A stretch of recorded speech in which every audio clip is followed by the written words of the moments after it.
Romeo 10 उसकी 9 और 10 आयत को हम पढ़ेंगे। मेरी स्क्रीन पे हम उससे पहले इस वर्ड में पढ़ेंगे, उसके बाद हम एम्पलीफाइड में पढ़ेंगे। मैं चाहता हूं कि हम 2 versus,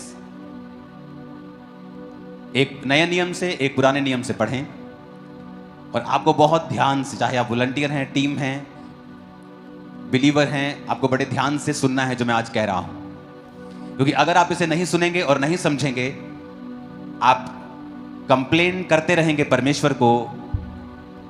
you will keep complaining continuously. आप लगातार प्रभु से ही करते रहेंगे कंप्लेन, और आप नोटिस करेंगे कि आपकी कंप्लेन करने के बावजूद भी आपकी लाइफ में कोई भी सुधार नहीं है, और आप लगातार कंप्लेंट करते जा रहे हैं, लेकिन फिर भी आपकी लाइफ में कुछ भी फर्क नहीं पड़ रहा है।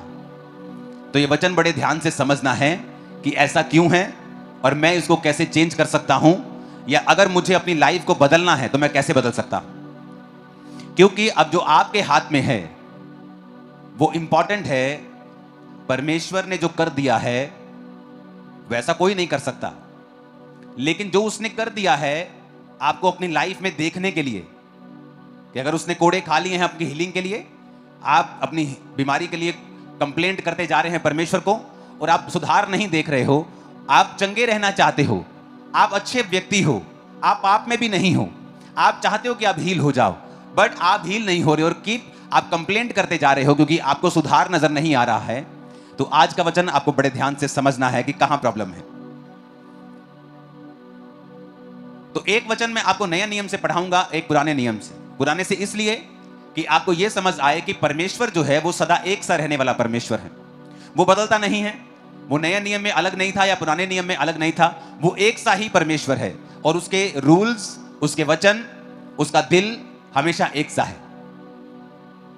जीसस के आने से पहले वो कहता था दांत के बदले दांत, प्राण के बदले प्राण, क्योंकि अगर वो ऐसा ना कहता तो यहूदी कौम बचती नहीं।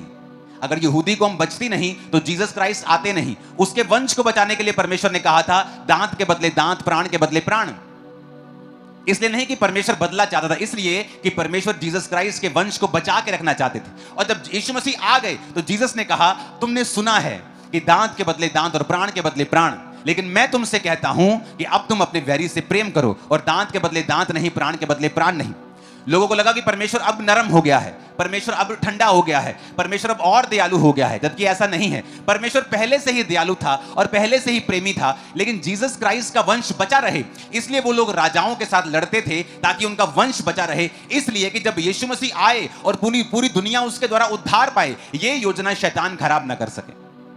इसीलिए आज जब कलीसियाओं पर जुल्म होते हैं, विश्वासियों के ऊपर जुल्म होते हैं, वो डंडा, तलवारें और बंदूकें लेकर लड़ते नहीं हैं, वो प्राण के बदले प्राण नहीं मांगते हैं, क्योंकि अब ये वचन पूरा होता है कि जीसस ने कहा अब तुम्हें ये करने की जरूरत नहीं, क्योंकि मैं आ चुका हूं। जब मैंने आ गया और अब मैं अपनी जान अपने लोगों के लिए दूंगा, अब आपके लिए ये जरूरी नहीं कि आप प्राण के बदले प्राण मांगे, अब मैं आपके लिए प्राण दे दूंगा। अब आपको दुश्मन को ब्लेस करना है, सताने वालों के लिए प्रार्थना करनी है।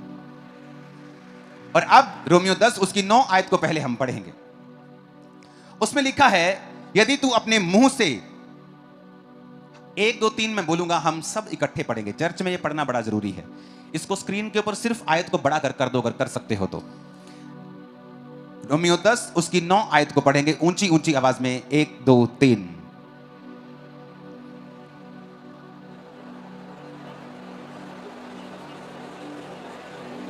बिना हिले भी कर सकते हो तुम लोग, बिना हिले भी कर सकते हो। फिर से पढ़ेंगे 1 2 3।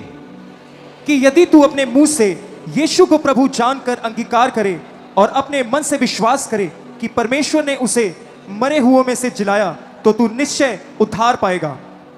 Very important. कितना सिंपल वर्ड है ये, वेरी सिंपल। लोग ऐसे ही पढ़ देते इसको। उसमें लिखा है that if thou shall confess, कि अगर तू अपने मुंह से यीशु को प्रभु जानकर अंगीकार करे और अपने मन से विश्वास करे कि परमेश्वर ने उसे मरे हुओं में से जिलाया, तो तू निश्चय उद्धार पाएगा। लिखा है thou shall be saved, तू निश्चय उद्धार पाएगा। यूनानी भाषा का 4982वां शब्द,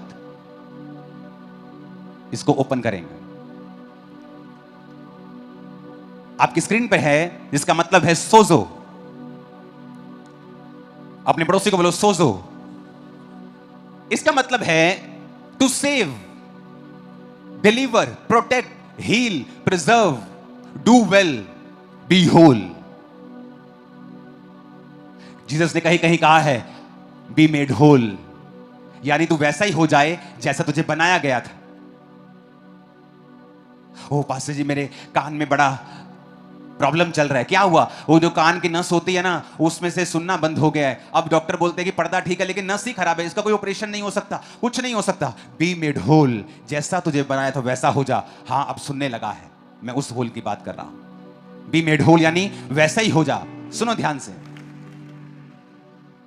जब हम आधा अधूरा सुसमाचार देते हैं, हम बोलते हैं तू बचाया जाएगा, और पब्लिक को यह लगता है, कलीसिया को लगता है कि वो उद्धार की यानी आत्मिक मुक्ति की बात कर रहा है।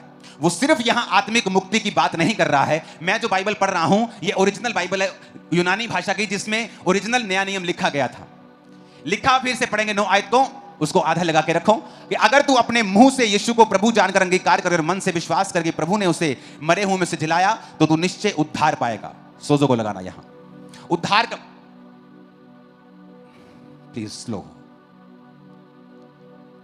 जूम आउट करो इसे प्लीज, दिमाग कम लगाओ, थोड़ा सेटिंग से।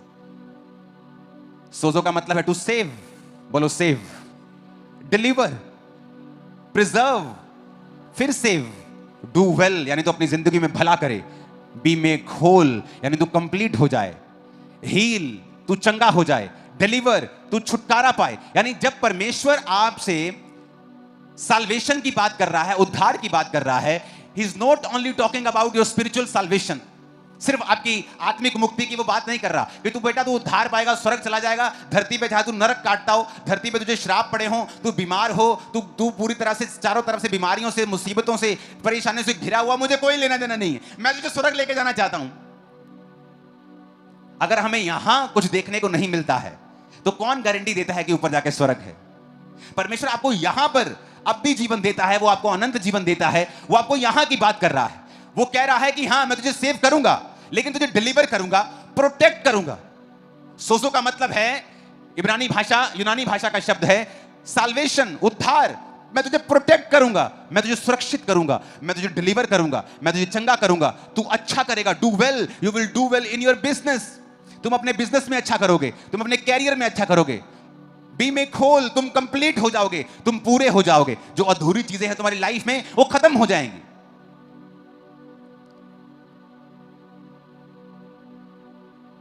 अब हम एम्पलीफाइड बाइबल पढ़ेंगे। इधर अगर तुम खोल सकते तो खोलना, उधर रहने देना आधा उधर।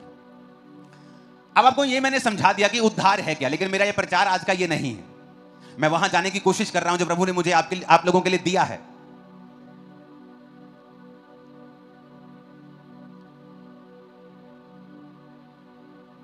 नौ आयत को हम पढ़ेंगे फिर से।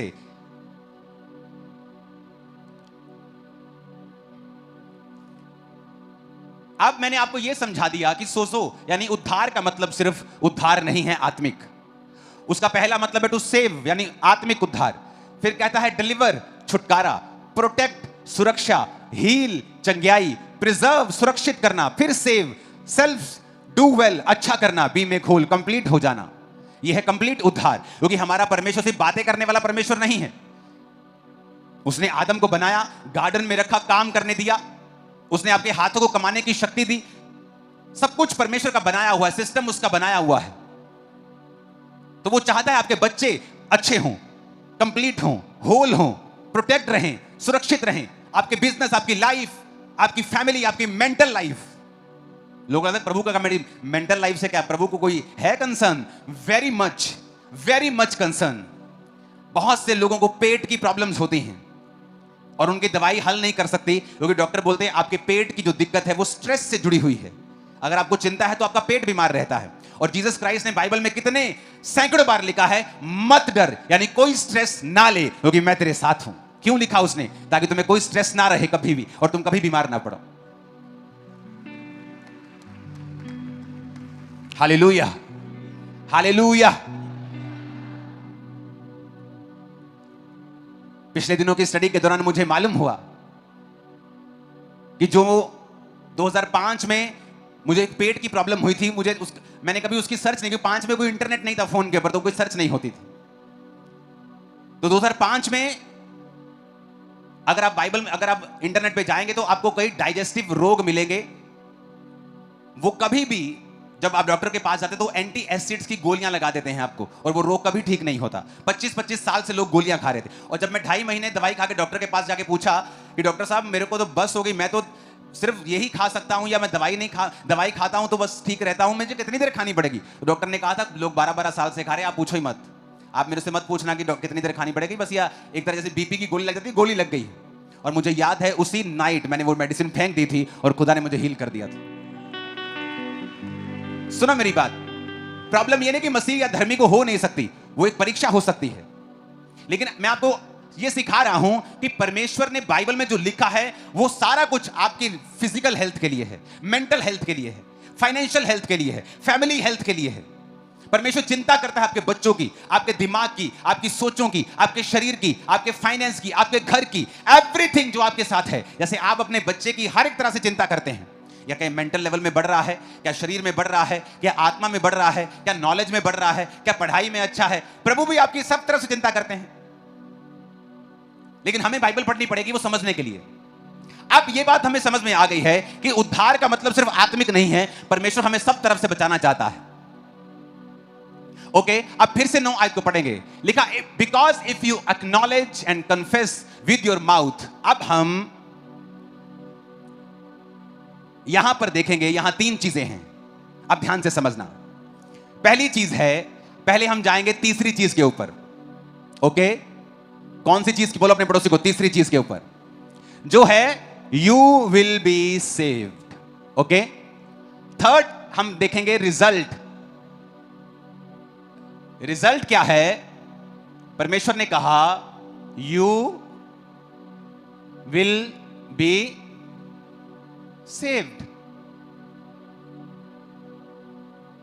मतलब you will be heal, you will be preserve, make whole, you will be delivered, you will be protected. समझ आई कि नहीं आई? क्योंकि ये उद्धार का मतलब है। मैंने ओरिजिनल बाइबल खोल दिया आपके सामने। तो रिजल्ट क्या है? कि ये रिजल्ट है इस आयत का। करना क्या है? अब देखेंगे करना क्या है। पहला काम करना है, कहता इफ यू एक्नॉलेज। उस आयत को फिर से पढ़ेंगे हम। यदि तू मुंह से यीशु को प्रभु जानकर अंगीकार करे। आप पहले सोचेंगे फिर बोलेंगे, पहले दिमाग में आएगा फिर। समझ रहे मेरी बात के नहीं? तो दिमाग में इफ यू एक्नॉलेज, पहला काम विश्वास करना कि यीशु ही प्रभु है, एक्नॉलेज। दूसरा काम उसने कुछ कहा है, कहता and confess with your mouth. लोगों को लगता है कि विश्वास कर लिया ना मैंने अंदर, खत्म काम खत्म नहीं हुआ।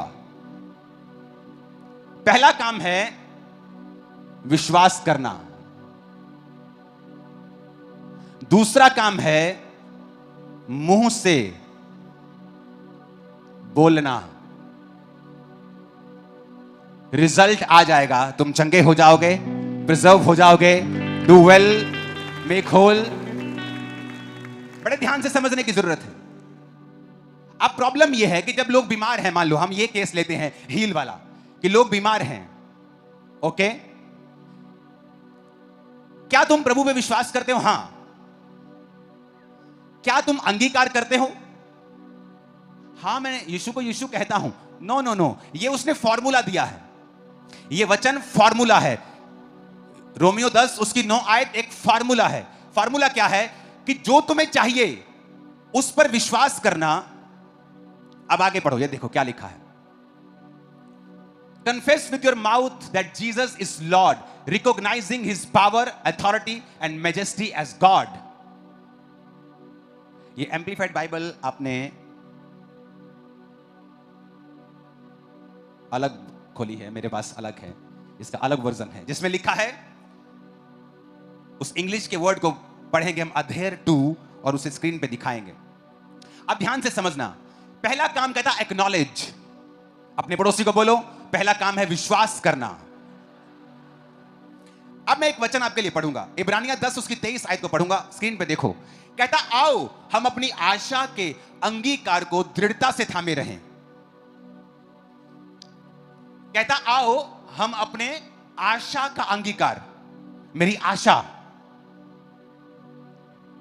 एक व्यक्ति बीमार है, वो आशा करता है चंगाई की। कहता आओ चंगाई की उस आशा के अंगीकार को, सिर्फ आशा को नहीं, दिमाग में सिर्फ विश्वास है और तुम चर्च आ रहे हो, कहता ये काम नहीं बनेगा तुम्हारा।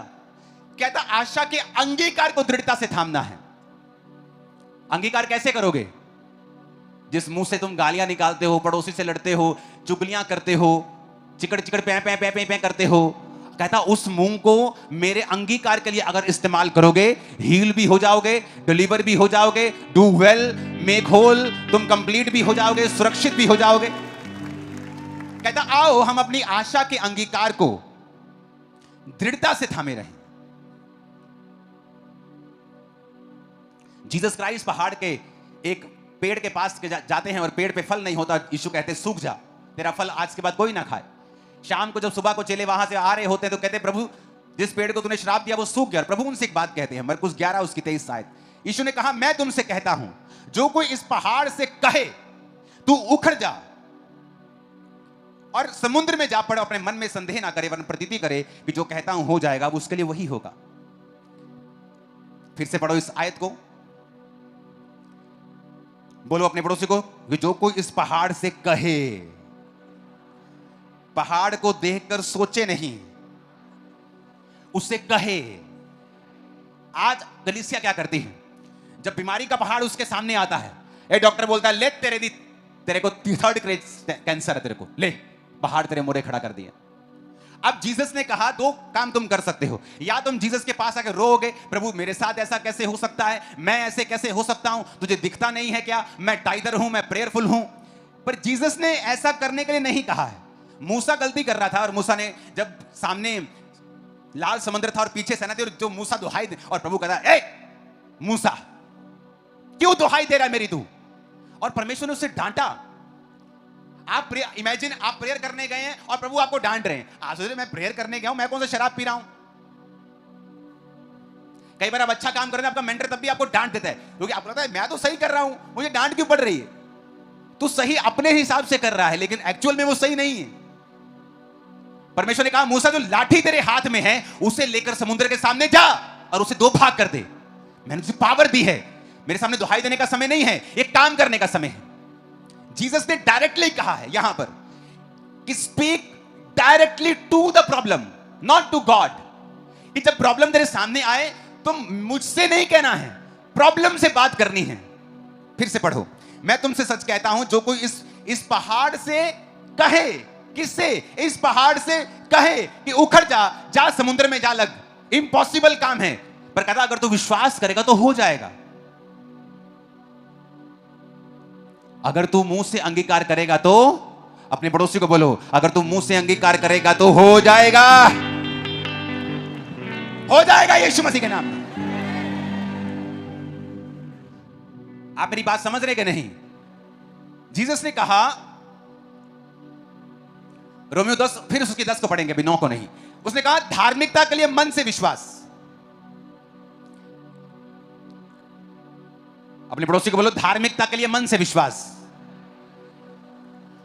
अब समझो ध्यान से, अगर आपको परमेश्वर से मिरेकल लेना है, आपको पहली बात प्रभु पे भरोसा रख, अपने शब्दों पे भरोसा नहीं रखना कि मैं शब्द बोलूंगा तो हो जाएगा। No no no no no, आपका भरोसा परमेश्वर के ऊपर है। कहता अगर तू धार्मिकता के लिए मन से विश्वास किया जाता है, अगर मान लो तुम शब्द बोल रहे हो पर तुम्हारी लाइफ धार्मिकता में नहीं है, तुम कॉन्टिन्यू पाप करते हो, कॉन्टिन्यू चोरी में हो, व्यभिचार में हो, कॉन्टिन्यूली परमेश्वर के वचन को तोड़ रहे हो, तो तुम धार्मिकता में नहीं हो एक्चुअल में। पहले तुम्हें धार्मिकता के लिए मन से विश्वास किया जाता है। वो मन का विश्वास चंगाई के लिए भी हो सकता है, छुटकारे के लिए भी हो सकता है। आपने एक वचन पढ़ा, परमेश्वर ने लिखा है कि नीति वचन में आप मान लो ऐसे ही बाइबल पढ़ रहे थे, मान लो आप में से किसी को या हम में किसी को नहीं, मान लो किसी और को किसी हड्डी का रोग है, हाँ, आपने वचन आप पढ़ रहे हैं, वो वचन में लिखा अपनी दृष्टि में बुद्धिमान ना होना, यहोवा का भय मानना, बुराई से अलग रहना, ऐसा करने से तेरा शरीर भला चंगा और तेरी हड्डियां पुष्ट रहेंगी। आप कहेंगे हड्डियां पुष्ट रहेंगी? परमेश्वर तो कह रहा है हड्डियां पुष्ट रहेंगी, मेरी तो हड्डियां कड़कड़ कड़कड़ कर रही हैं, हड्डियां कैसे पुष्ट हैं? तो परमेश्वर ने जो कहा है ये उसकी विल है, ये उसकी इच्छा है कि आपके साथ हो, और उसने उस इच्छा के लिए क्रूस के ऊपर जान दे दी है। और अगर आप चाहते हैं कि ये इच्छा आपकी लाइफ में पूरी हो तो आपको पहले मन से विश्वास करना पड़ेगा, एक्नॉलेज करना पड़ेगा। फिर 9 आयत को आएंगे। बिकॉज इफ यू एक्नॉलेज, अपने पड़ोसी को बोलो जोर से, इफ यू एक्नॉलेज।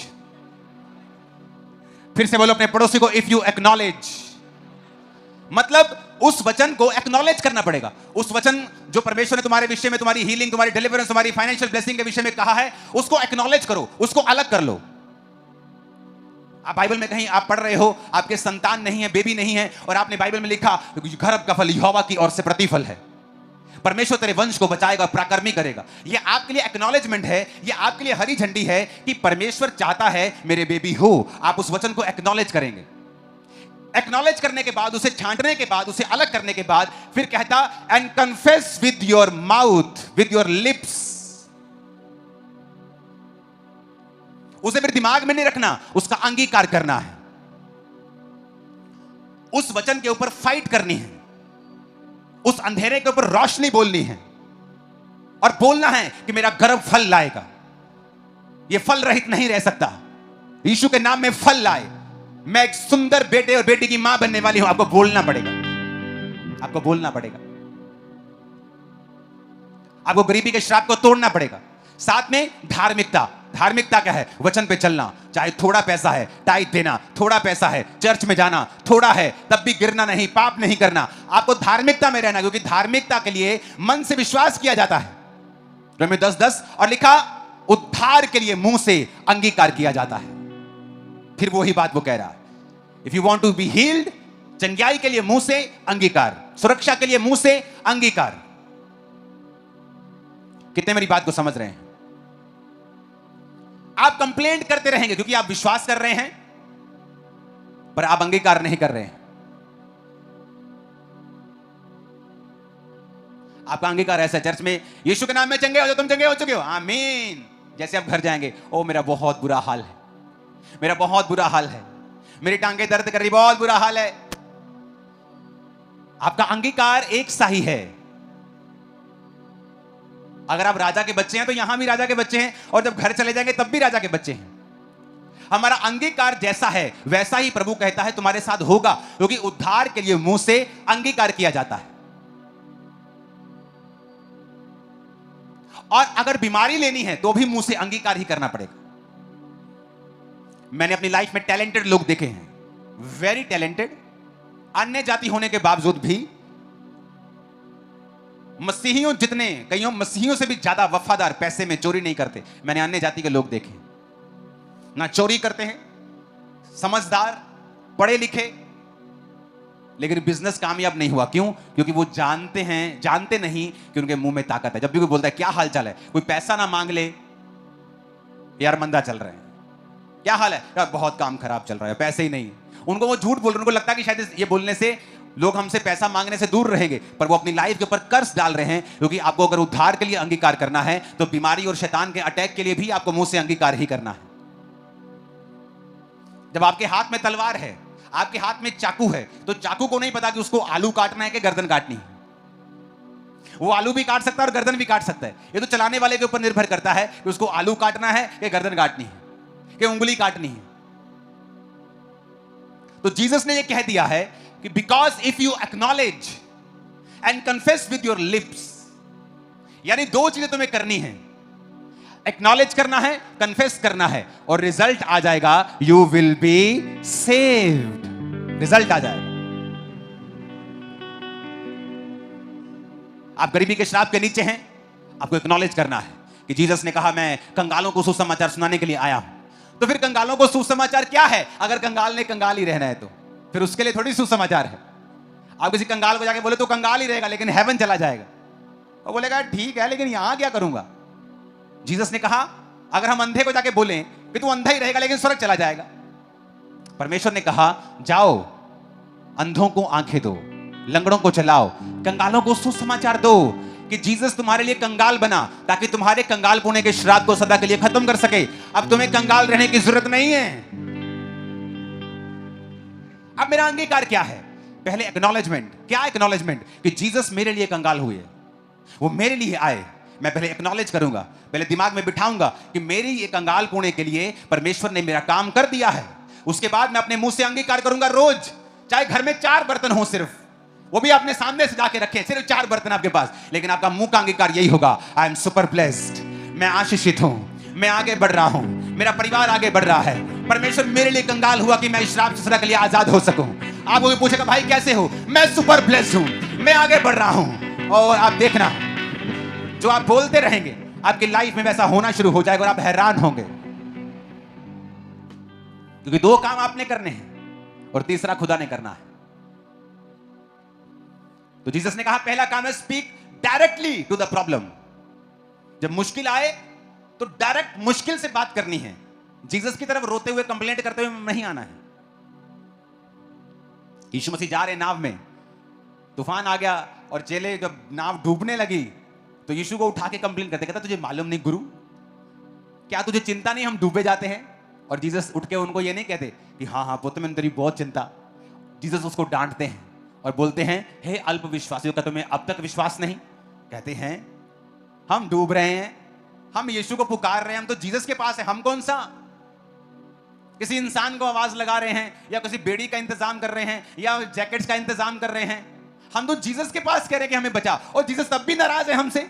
और जीसस कहते हैं हाँ तुम अल्प विश्वासी हो। और जीसस उठते हैं और बोलते हैं शांत रहे और थम जा, और सारा पानी शांत और थम जाता है। यानी जीसस ये एक्सपेक्ट कर रहे थे कि जो मैं कर रहा हूं तुम क्यों नहीं कर रहे हो, तुम खुद क्यों नहीं कर रहे हो, तुम मुझे क्यों कह रहे हो, तुम मुझे कैंसर के बारे में क्यों बता रहे हो, मुझे पता है। तुम मुझे बीमारी और इस प्रॉब्लम के बारे में, डिप्रेशन के बारे में क्यों बता रहे हो, मुझे पता है। तुम्हारा विश्वास कहां है? Speak direct to the problem, सीधा अपनी प्रॉब्लम से बात करो। कितने मेरी बात को समझ रहे हैं? Hallelujah, hallelujah.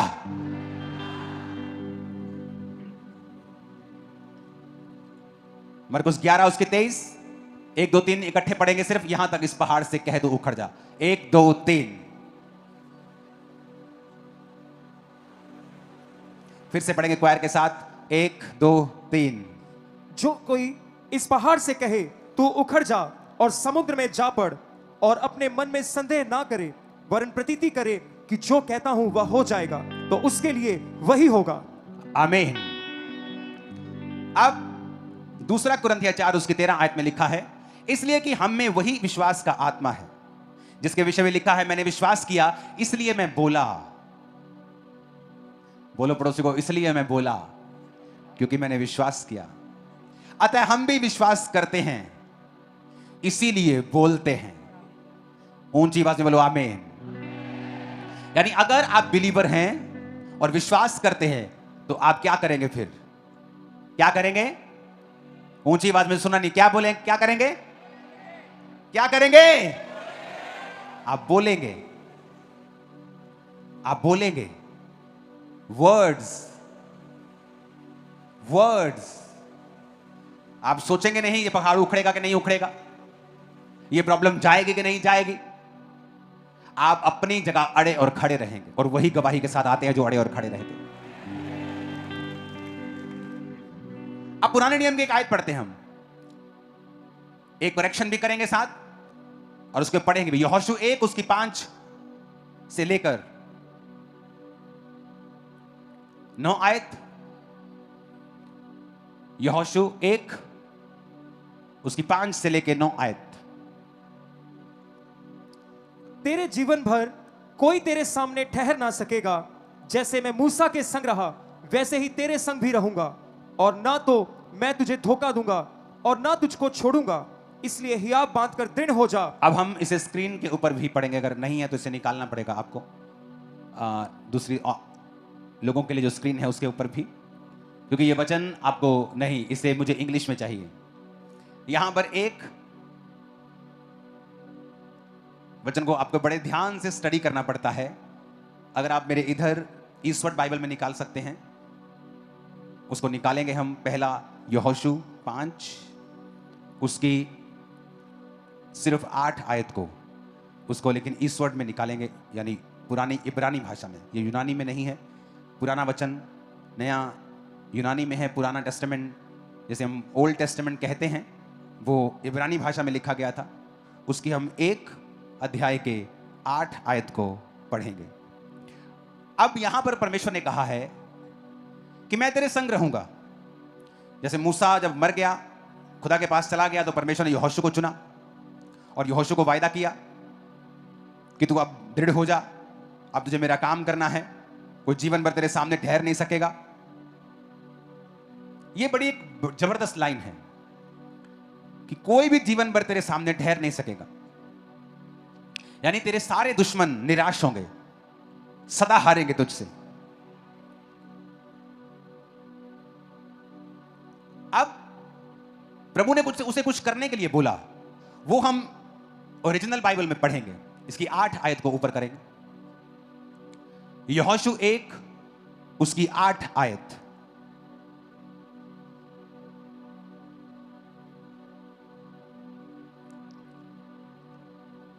उसकी 8 आयत को निकालेंगे, ये 5 तक है। अपने स्क्रीन पे आप देखेंगे, वो बस ये बेस्ट है, ये जो स्क्रीन पे आपके आया है, देखो नीचे हिंदी में क्या लिखा है। व्यवस्था की ये पुस्तक तेरे चित्त से कभी ना उतरने पाए। फुल स्क्रीन पे देखेंगे इसको। और लेकिन ओरिजिनल भाषा में क्या लिखा है?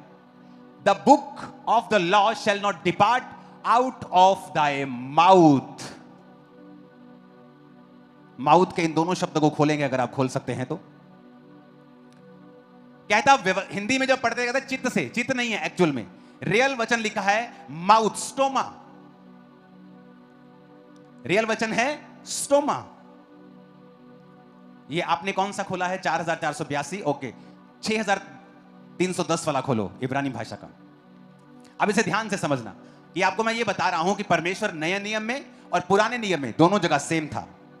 नीचे की स्क्रीन के ऊपर आप वही आयत को देखेंगे, हिंदी इंग्लिश में इकट्ठा, जैसे पहले हम देख रहे थे।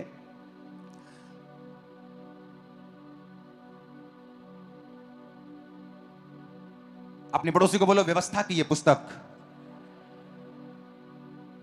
तेरे मुंह से, फिर से बोलो ऊंची आवाज में, तेरे मुंह से, फिर से बोलो तेरे मुंह से। इब्रानी भाषा में इसमें वचन इब्रानी भाषा में यूज किया है पेह।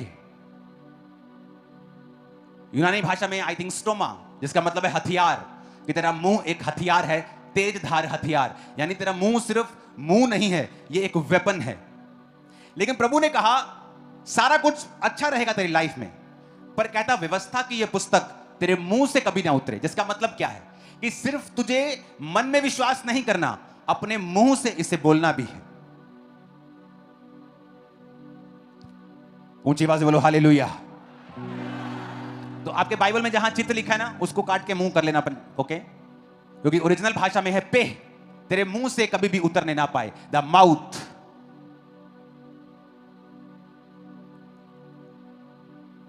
छह 6310 शब्द, माउथ, तेरा मुंह।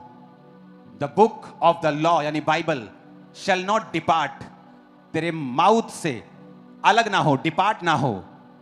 व्यवस्था की यह पुस्तक तेरे मुंह से अलग ना हो। तेरे दिल में है धार्मिकता के लिए मन से विश्वास, उद्धार के लिए मुंह से अंगीकार किया जाता है। आपको अंगीकार करना है।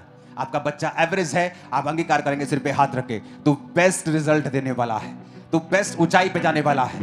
अंगीकार, आपके वचन वही कर देंगे जो आप बोलेंगे।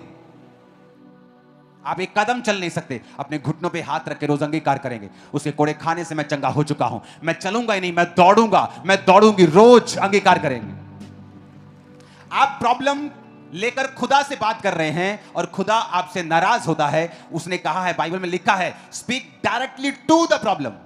पहाड़ से कहे मेरे पास आ और बोल कि पिता पहाड़ को हटा दे, तो मैं पहाड़ को हटा दूंगा, ऐसा नहीं लिखा है। उसने कहा है जब तू समुद्र पहाड़ से कहे कि जाओ और उखड़ जाओ और समुद्र में जा पड़, ऐसा हो जाएगा।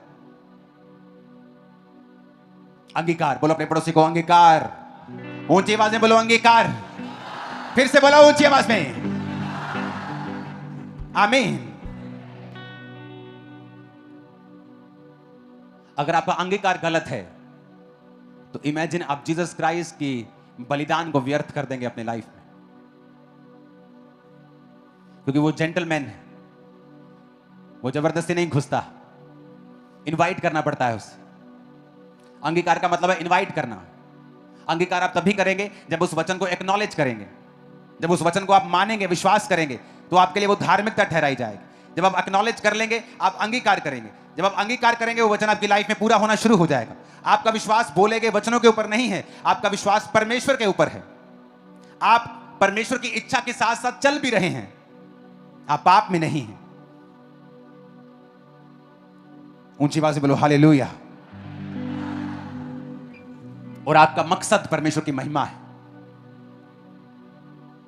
आपका मकसद ये नहीं है कि जब मैं चंगा हो जाऊंगा ना, अब तो मुझे यार आधा घंटा लगता है ठेके पे जाने में, घर से निकलता हूं आधा घंटा लगता है यार, धीरे धीरे जाना पड़ता है ठेके पे।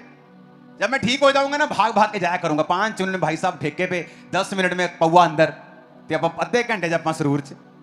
हाँ, इसका मतलब मकसद गलत है। जब कहता मकसद गलत है तो बोला गया और विश्वास फिर काम नहीं आता। मकसद सही होना चाहिए कि प्रभु मैं विश्वास करता हूं, दूसरा उसके साथ चलना, उसकी इच्छा में रहना और अंगीकार करना। और मकसद प्रभु अगर तू मुझे चंगा करता है, मैं गवाही दूंगा, पवित्रताई में चलूंगा, तेरी सेवा करूंगा। मकसद। आमीन। इस वचन को दोबारा जरूर सुनना घर जाके, और कोशिश करना इसे रोज सुनना कुछ दिन, जब तक ये आपके आंतड़ियों में घुस नहीं जाता। फिर आप प्रभु को कंप्लेंट करना बंद कर देंगे, प्रभु तो यूं क्यों नहीं कर रहा, ये क्यों नहीं कर रहा। आप समझ जाएंगे अब मुझे करना है, एक्नॉलेज करना है, उस वचन को ढूंढना है जिसकी मुझे जरूरत है, विश्वास करना है, अपनी जिंदगी को सही रख के परमेश्वर के साथ चलना है, उसके मकसद प्रभु की महिमा करना होना चाहिए, फिर अंगीकार करना है और करते रहना है। उसका काम फिर अगला उसका काम है। कहता यू विल बी सेव्ड, तुम उद्धार पाओगे, तुम चंगे हो, तुम सुरक्षित हो, तुम सुरक्षित हो, तुम डिलीवर हो, तुम भी मेड पूरे कंप्लीट हो। आमीन। ऊंचे वाला चाहिए चर्च, आमीन। ऊंचे वाला चाहिए चर्च। तुम कंप्लीट हो जाओ, चंगे हो जाओ, आत्मिक बचाए जाओगे, शारीरिक चंगे हो जाओ, मानसिक चंगे हो जाओ। आमीन। कितना आसान है ना। कई बार मुश्किल लगता है, लेकिन आदत डालनी होगी। कई बार परमेश्वर आपको हिलाता है, आप बोलते ओ प्रभु क्या हो गया, ये क्या हो गया मेरे फाइनेंस को, एकदम से ये मेरे शरीर को क्या हो गया। प्रभु कहता है तू एक बड़ा हिस्सा मिस कर रहा है बाइबल में, लेकिन तुझे वो समझ नहीं आएगा, तुझे हिलाना पड़ेगा। जब मैं तुझे हिलाऊंगा, वो तुझे मारने के लिए नहीं है, बल्कि तेरी आंखों को ओपन करने के लिए है। और जब तुम्हारी आईज उस ट्रुथ के लिए ओपन हो जाएंगी, और जहां कहीं फिर सच होगा, आत्मा होगा, वहां आजादी होगी। Hallelujah, hallelujah. तो कई बार वो आपको इन चीजों से गुजरने देता है ताकि उस ट्रुथ के लिए आपकी आईज ओपन हो जाए। जब आपकी आईज ओपन होती हैं, आप हजारों लाखों की आईज को ओपन कर देते हैं। बदलाव के लिए कभी भी लाखों की जरूरत नहीं होती। एक अगर बदल जाए तो वो लाखों को बदल सकता है। आप एक ही हैं जो अपने परिवारों को बदल देंगे। आप अपने परिवार के मूसा होंगे और बेस्ट बेस्ट बेस्ट अगुए होंगे। आमीन। और ये प्रभु की इच्छा है आप लोगों के लिए। आप किसी भी कंडीशन में हो, राइट वर्ड्स चुनिए और उन्हें बोलिए। ये इंटरनेट वाला सरमन नहीं है कि स्पीक पॉजिटिव, नहीं नहीं नहीं, वर्ड बोलना है, पॉजिटिव की बात नहीं कर रहा हूं। वचन, वचन एक्नॉलेज करना, मेरे लिए क्या हो चुका है। बाइबल पढ़ेंगे आपको एक्नॉलेजमेंट मिलती है, बाइबल ही नहीं पढ़ेंगे आपको मालूम ही नहीं आपके लिए क्या हो चुका है। चाहे आपको पता हो, लेकिन वो वचन कभी जीवित नहीं होगा। अपने हाथों को उठाओ।